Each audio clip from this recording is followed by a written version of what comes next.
Ayan, nandito na naman po si Boy Macho.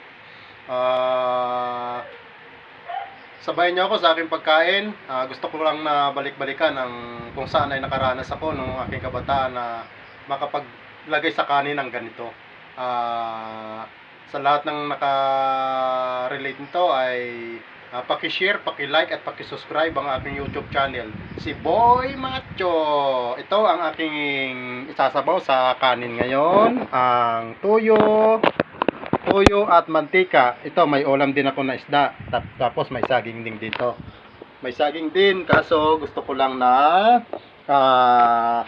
maglagay ng tuyo at mantika dito sa kanin. Yan. Nakakamiss kasi nung kabataan ko ay nakapagdanas din ako ng ganito. Kayo din ba nakapagdanas ng ganito? Ayan, oh. Oh. Yan.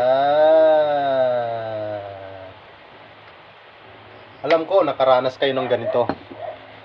Pero yung mapakasayang balik-balikan ng ating mga kabataan nung kapanahonan natin. Ako nga nakapagdanas din dati na may ulam na, pero trip ko lang na makapaglagay ng kape or gata sa kanin. Sinasabawan ko yan. Kasi si Boy Macho basta pwedeng kainin ay hindi yan umaatras si Boy Macho. Yan. Mayroon tayong paksiw. Nakapag ito. Yan, oh.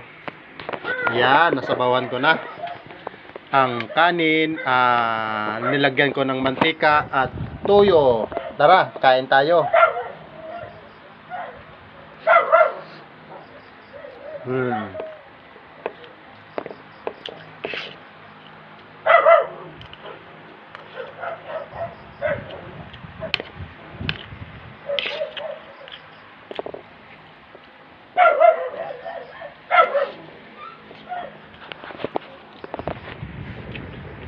Ayan. Yun lang aking masasabi sa inyo. Sa nakaranas ng ganito, paki-share, paki-like at paki-subscribe ang aking YouTube channel, si Boy Macho. Yun lang at salamat. Sana gabayan ulit tayo ng ating Panginoon sa ating pagtulog sa buong magdamag. Yun lang at maraming salamat. Thank you.